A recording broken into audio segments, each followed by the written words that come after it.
eso ya estamos conectados vía Zoom con la ex ministra de la Mujer, Rosario Zazieta, a quien le damos la bienvenida. ¿Cómo está?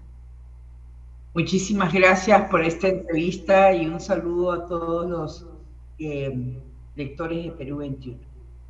Es preocupante tener a un candidato a Lima con estas credenciales.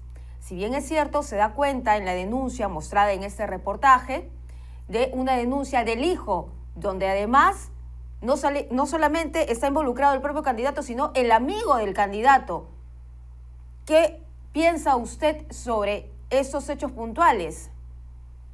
Bueno, que en primer lugar demuestra la fragilidad con la cual esta contienda electoral nos pone a los votantes de Lima Metropolitana en una situación realmente sumamente vulnerable. Repudiamos la permanencia de este candidato, sea cual sea su color político, repudiamos que siga en contienda. Él tiene que ser separado o por decoro, él tendría que renunciar a su candidatura. Es doloroso, me imagino, para el partido político verse en esta situación, pero es lo que toca, porque no tuvieron la filigrana de selección. Y vuelvo a poner en el tapete el tema del registro de agresores sexuales, que tendría que ser de acceso público. Aquí vemos algunas falencias, porque este muchacho hace la denuncia el 31 de marzo del 2021.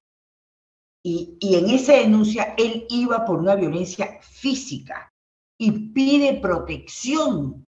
Y no sabemos si el juzgado de familia ha omitido darle medidas de protección.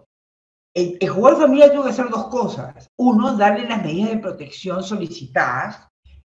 Y dos, si él consideraba que en el relato terrible, escabroso, de lo que hace un hijo en una estación policial diciendo todo el daño que le ha ocasionado este señor, tenía que mandarlo a la fiscalía para la investigación.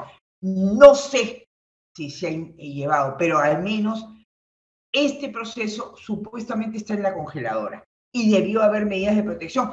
El hijo pide, y lo voy a decir textualmente, por favor, le pide que prohíban cualquier comunicación telefónica, virtual o presencial del acusado.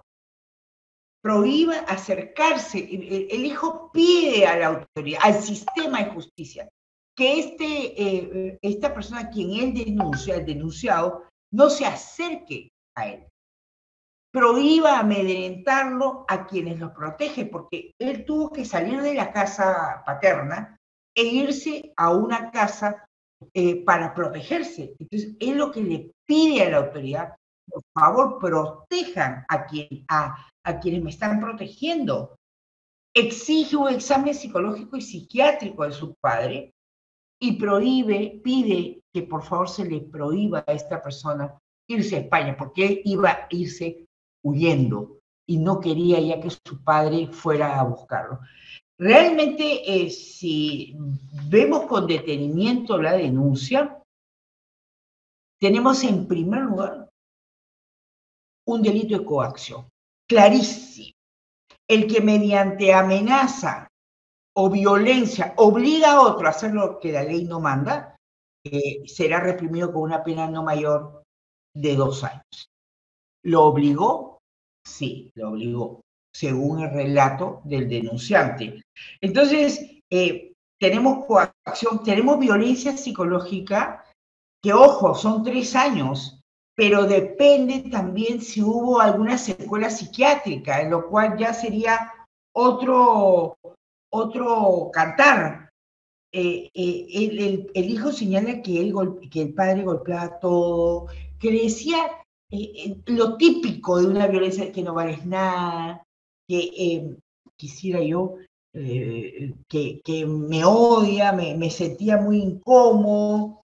Y luego en esa violencia, en esa denuncia de violencia, sale el tema sexual. Realmente lo repudiamos y creemos que él no debe seguir asistiendo y estando en una contienda electoral, porque bastante escabroso es saber que un hijo denuncia a su padre por estos temas, pero más escabroso es para los 10 millones de limeños o habitantes en esta ciudad ver esta persona en el sillón municipal. No se Realmente puede es de tolerar. un dolor terrible. No se puede Terrible. tolerar, doctora, ¿no? Porque como usted bien lo ha mencionado, deberían existir filtros y deberían también ver el registro de los agresores sexuales para evitar que tengamos este tipo de candidatos con estos antecedentes. Pero además de eso, doctora, la denuncia que hace su hijo también es apoyada por dos denuncias por violencia que hicieron dos empleadas del hogar que trabajaron con él, y donde además Perú 21 también pudo hablar con una de ellas y dijo que los hechos que se habían relatado básicamente en esa denuncia eran reales. Entonces, estas dos denuncias en el 2018, yo me equivoqué al presentar el caso, en el 2018 previamente hubieron dos denuncias de estas dos empleadas del hogar, podrían servir como un antecedente más a esta conducta que tiene Gonzalo Alegría, según la versión de su hijo relatada en esa denuncia policial.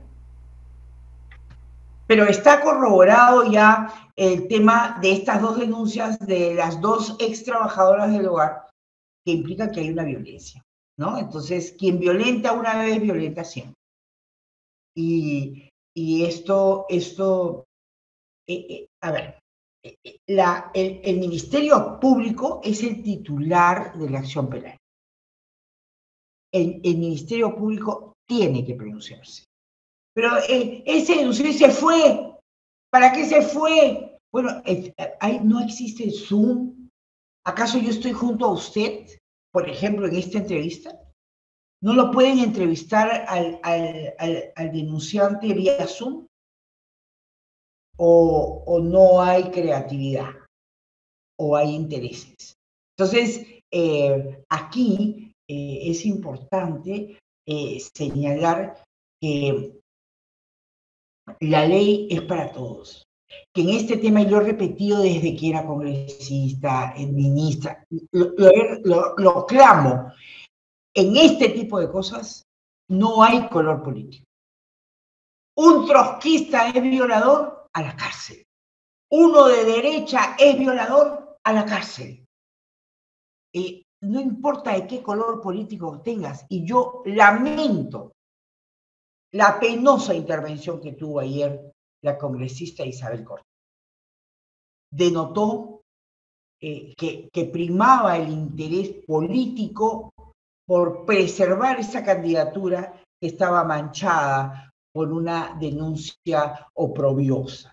Entonces, y demostraba también la falta de conocimiento sobre estos procesos. A mí me enseñaron que cuando uno no conoce el tema es mejor guardar silencio.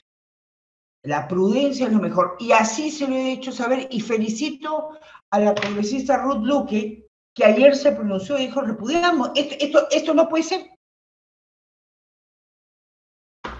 Pero ha sido la única que se ha pronunciado, porque la lideresa de ese partido no ha dicho absolutamente nada, ¿no? Y han debido de sacar un comunicado, como partido que son, deslindando de esos hechos, porque se supone que ese partido era uno de los primeros interesados en hacer valer los derechos de las víctimas por violencia sexual.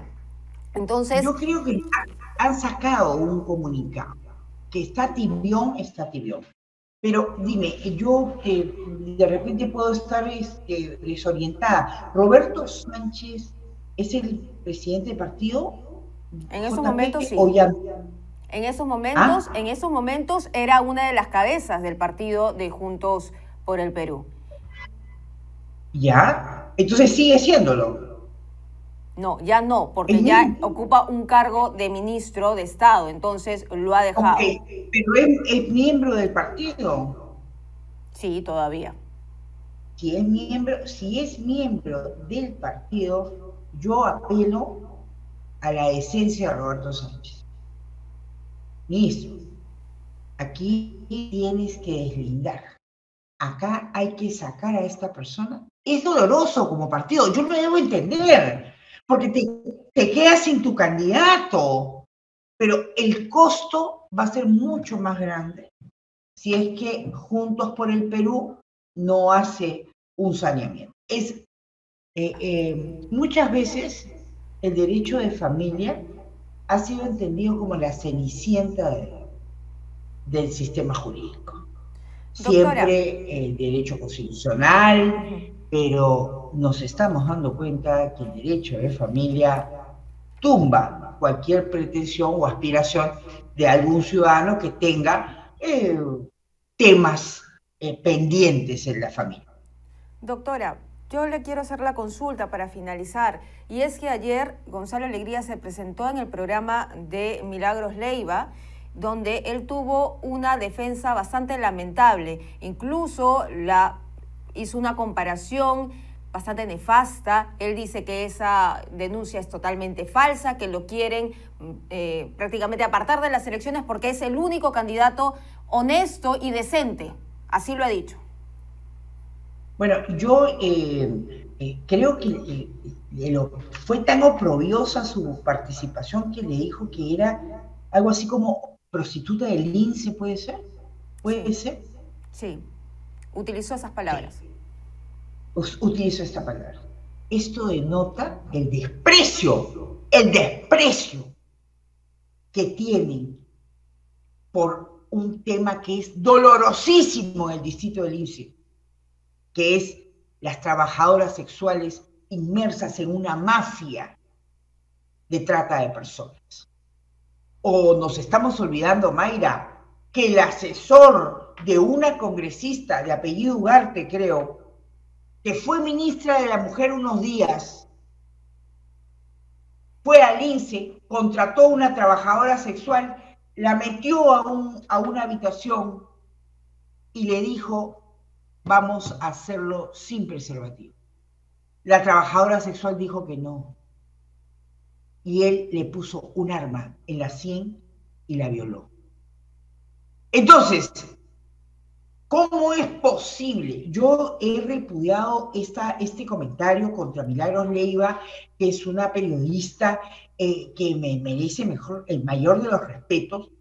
Le he escrito como corresponde en forma privada, y una vez habiéndole demostrado mi solidaridad en forma privada, he puesto mi repudio público a esta agresión contra una periodista. Eso denota, mira, el desprecio de las trabajadoras del hogar, los insultos que ha tenido ayer. ¿Qué estamos esperando? Yo en el tema de derecho electoral me gustaría saber de un abogado especialista en el tema de energía, ¿qué hacemos en un caso de estos? Lo tenemos que sacar. ¿Y cómo se saca a una persona? Bueno, sencillamente iniciando una investigación y quitándole la candidatura por parte del partido. Aquí el partido le ha tocado su to be or not to be. Aquí es ser o no ser. Y creo que es doloroso, pero tiene que haber una conducta firme con respecto a este candidato que está teniendo, que realmente ha sido una sorpresa, un shock. Todos hemos estado en shock ayer. Muy bien, doctora. Pero hay que sacarlo, ¿no? Vamos a ver cómo proceden las autoridades electorales en ese sentido. Ojalá que se puedan recabar las denuncias, evaluar, porque la Defensoría del Pueblo, por su parte, ha dicho que van a verificar, ¿no?, para emitir un pronunciamiento en concreto. Vamos a ver qué es lo que sucede. Muchísimas gracias, doctora, por estar con nosotros. Muchísimas gracias y un aprecio muy, muy grande a todos los que trabajan y laboran en Perú 21.